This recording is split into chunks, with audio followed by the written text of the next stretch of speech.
দেখো কি প্রচন্ড গরম। সকালবেলা একবার স্নান করে গেছি, আবার স্নান করতে এলাম।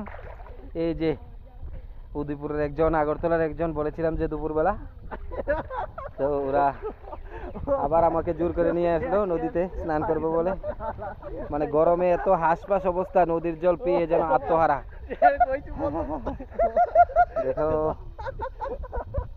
উফ, কি মজা নদীর জল, আমাদের গোমতী নদী। গলা অব্দি জল, আমার গোলাপে পানি আগে গলা অব্দি।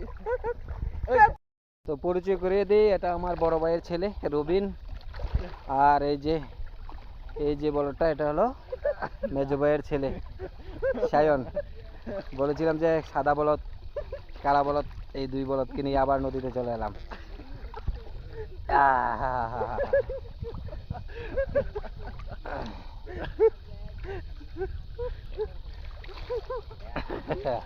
টাটা দে, টাটা দে, টাটা দে, টাটা দে।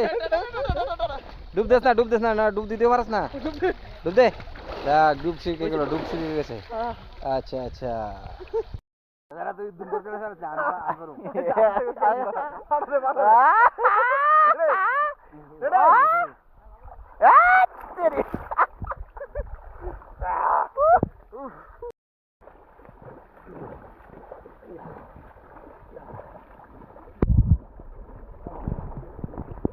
এ আরেকজন মশাই বাবু, এর নাম হইছে মশাই বাবু। ও মা গো।